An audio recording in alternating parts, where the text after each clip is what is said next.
On September 10th, 2001, a young doctor named Sneha Ann Phillip went shopping in Lower Manhattan. Security cameras captured her browsing through the racks at Century 21 department store, picking out lingerie, a dress, pantyhose, and bed linens. She bought 3 pairs of shoes at an annex nearby. The footage shows a woman going about an ordinary day, making ordinary purchases. It was the last confirmed sighting of Sneha Ann Phillip.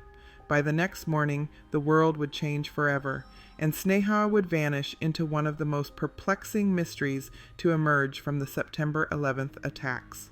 Sneha was born in Kerala, India on October 7th, 1969. She was one of 3 children in the Phillip family, and when she was young, her parents moved the family to upstate New York. They settled first near Albany, then in a small hamlet called Hopewell Junction in Dutchess County.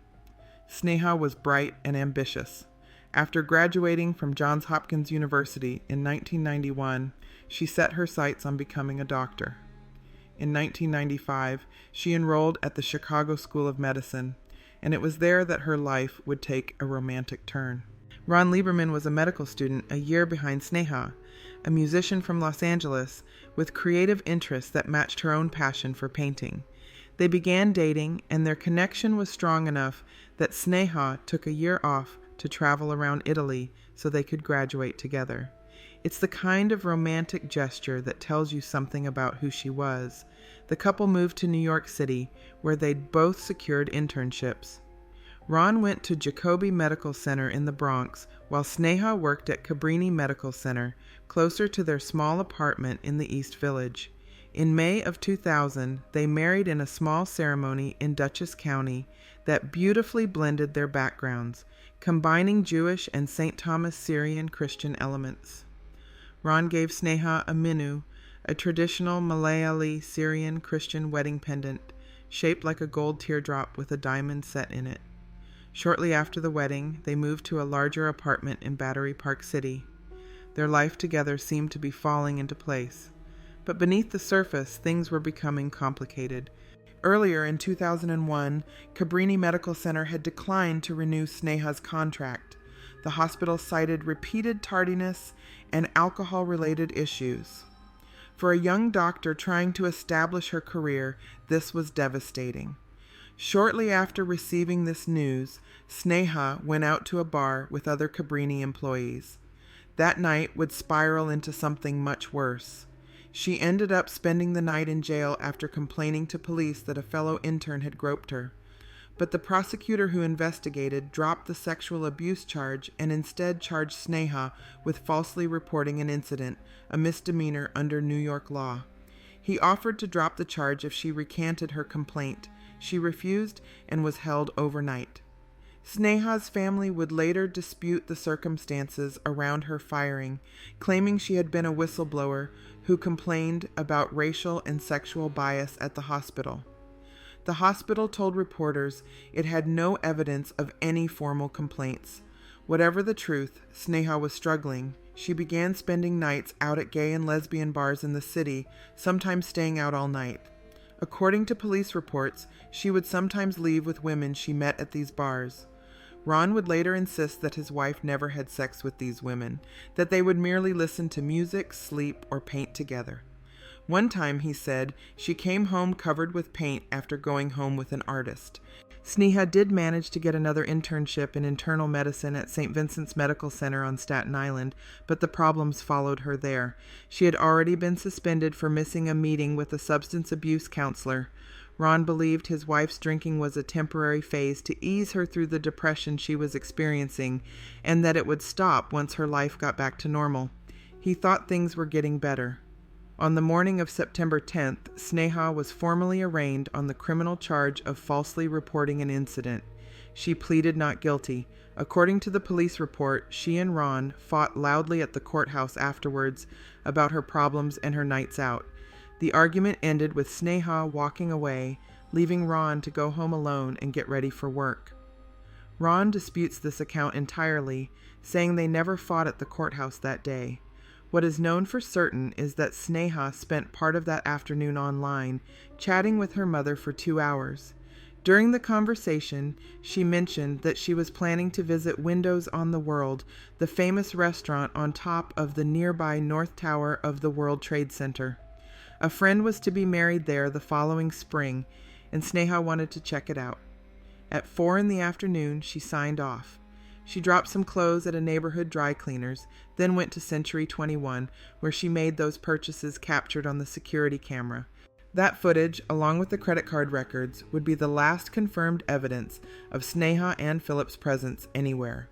Ron returned to their apartment after midnight that night. Sneha wasn't there. This wasn't unusual. She had been staying out late or all night, and Ron resolved to remind her the next time he saw her to call him under those circumstances. He went to bed. He had to get up early for work the next morning. At some point around 4 in the morning, someone called Ron's cell phone from the apartment. Ron doesn't remember the call, but thinks he may have briefly awakened to check his voicemail. When he got up for work at 6:30, Sneha still hadn't returned. Ron went to work. And then the world changed. At 8:46 that morning, American Airlines Flight 11 crashed into the North Tower of the World Trade Center, just blocks from where Ron and Sneha lived. 17 minutes later, another plane hit the South Tower. By late morning, both towers had collapsed. That evening, Ron was able to use his medical credentials to get through the security perimeter and return to their apartment. The window had been left open. Dust from the collapsed towers had accumulated throughout the apartment. There were tracks in it from the couple's 2 kittens, but none from any human.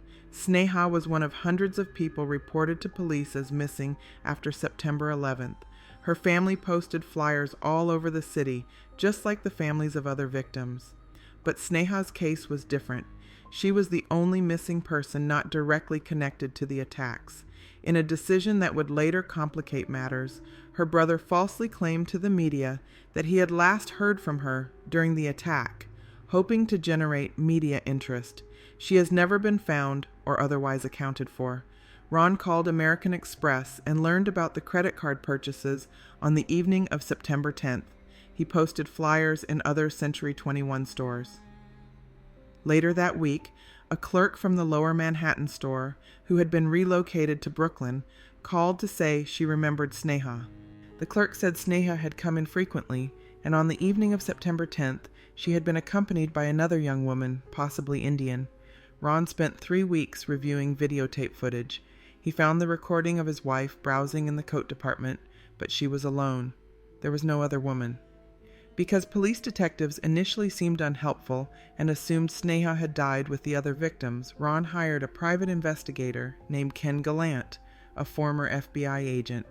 Gallant found 2 pieces of evidence suggesting that Sneha may have returned to the apartment building early on the morning of September 11th. The first was that call from the home phone to Ron's cell at 4 in the morning. The second was more intriguing. Videotape from the security cameras in the lobby, time-stamped at 8:43 in the morning, just 3 minutes before Flight 11 crashed into the North Tower, shows a woman entering the building, waiting near the elevator, and leaving after a few minutes. This was within the 7 to 9 time frame during which Sneha typically returned after her nights out.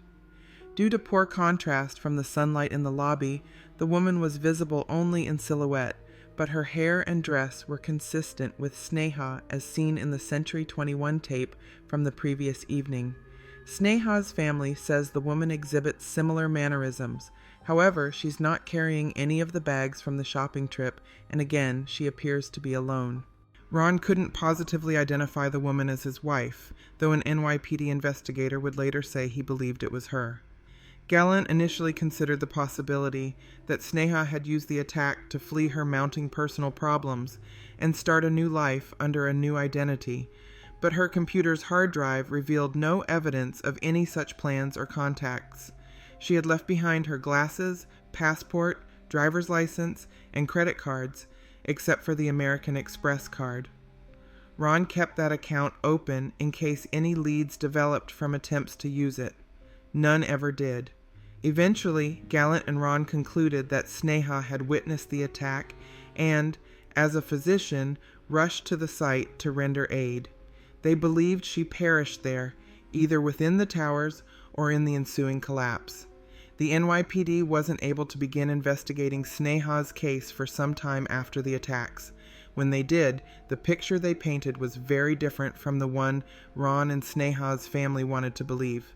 The police report detailed her firing from Cabrini, her nights out at bars, her drinking, the criminal charge against her. They documented her struggles at her new internship. The report suggested that Sneha may have been elsewhere or already dead when the towers fell.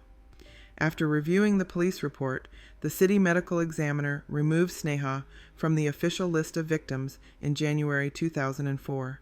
She was one of the last 3 to be removed. Sneha's family was outraged. They disputed much of the NYPD's interpretations. Her brother said the report's claim that he had caught Sneha with his girlfriend was completely fabricated, that he never even spoke with the detective who wrote it. Ron said the couple never fought at the courthouse. They believed the police were extrapolating from limited information, making up for their early inattention to the case. In 2003, Ron filed a petition in New York County Surrogate's Court to have his wife declared a victim of the September 11th attacks. New York state law requires clear and convincing evidence of a possible victim's exposure to any lethal peril for any presumption of death to apply.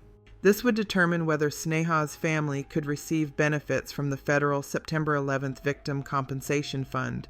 Ron believed his wife's profession would have led her to rush to the nearby World Trade Center if she was in the vicinity.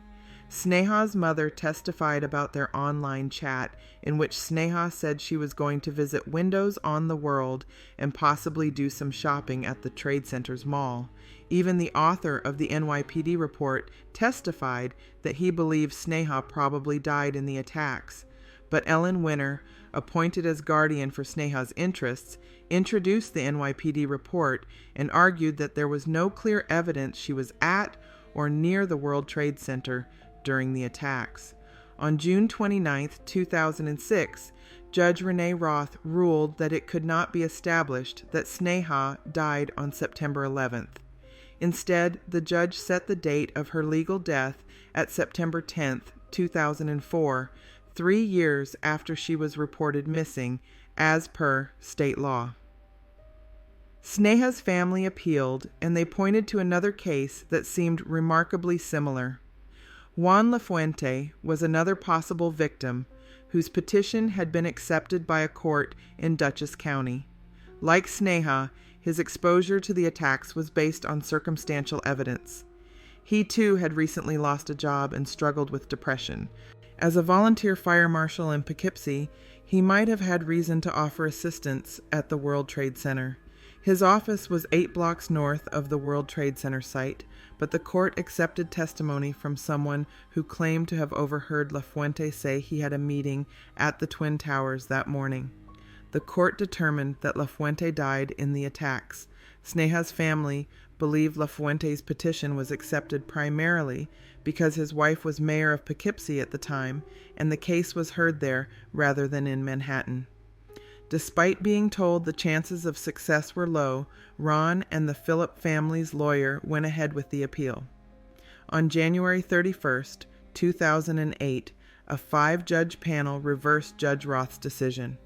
Judge David Sachs, writing for the majority, stated that this was a disturbing case.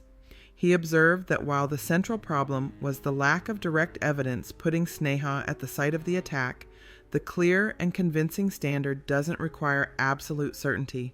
It merely requires that the evidence make the conclusion highly probable. He wrote that even without direct proof establishing that her route that morning took her past the World Trade Center at the time of the attack, the evidence shows it to be highly probable that she died that morning and at that site, whereas only the rankest speculation leads to any other conclusion. Judge Sachs dismissed many of the claims made in the NYPD report, saying they constituted hearsay and had not been properly introduced in the original hearing. If Lafuente had been found to have faced exposure to the attacks, then Sneha could be too, he concluded. The judge considered it unlikely that she had deliberately disappeared due to the lack of evidence of preparations, and agreed that had she died some other way, some evidence would have turned up in the years since the attack. One judge dissented. Bernard Malone Jr. said that since it's not known where Sneha spent the night of September 10th, it requires speculation to say that her route home took her across or dangerously near the World Trade Center grounds, or that at 8:48 in the morning, when the attacks began, she was even in the vicinity. He contrasted Sneha's case to La Fuente's by noting that La Fuente had a more predictable daily routine, a more stable life, and that there was independent evidence confirming a meeting at the World Trade Center. The degree of speculation is greater here, he said, but the majority ruled in Sneha's favor. She was officially declared the 2,751st victim of the Twin Towers collapse. The decision came too late for Ron to receive any money from the Victims Fund, which had closed in 2003, but it meant that Sneha's name could be added to official memorials to the victims. At the National September 11th Memorial, Sneha Ann Phillip is memorialized at the South Pool on panel S66. No physical remains have been found for over 1,000 victims of the attacks at the World Trade Center. Sneha's family retained hopes that the jewelry she wore at the time, including the diamond Minu Ron had given her on their wedding day, would eventually be recovered. Diamonds would have easily withstood the temperatures of the Ground Zero fires. The family provided photos to the city clerk. Nothing has ever been found. Sneha's parents have kept her room at their house in Poughkeepsie exactly as it was when she lived there, with some added photos and her diplomas. Due to the walking involved, her family no longer attends memorial ceremonies at the tower. Her mother prefers to visit the memorial on Sneha's birthday. Ron remains close to his former in-laws. He remarried in 2010 with their encouragement. 2 memorial funds have been established in Kerala in Sneha's name. One pays for the treatment of indigent patients at a clinic outside Aluva. The Martama Doctors Association has also started a fund in her name. The question of what happened to Sneha Ann Phillip may never be answered with certainty. Did she return to the apartment that night or early that morning? Was she the woman in the lobby at 8:43? If so, where had she been, and why wasn't she carrying her shopping bags? Did she witness the first plane hit and rush toward the towers to help? Or did something else happen to her on the night of September 10th, something unrelated to the attacks that would shake the world the next morning? What we know is this. A young doctor went shopping on September 10th, 2001. She bought lingerie and shoes and bed linens. She was captured on a security camera going about an ordinary day, and then she vanished. The next morning, the world changed, and in the chaos and horror of that day, Sneha Ann Phillip disappeared into a mystery that remains unsolved. Her name is carved into the memorial at Ground Zero, the 2,751st victim. But whether she died trying to save others in the towers, or whether her fate was sealed the night before, we may never know. All that remains is the image of a woman in a department store, frozen in time, on the last ordinary day before everything changed. That's all for today. Thanks for hanging out. Don't forget to subscribe and be kind to each other.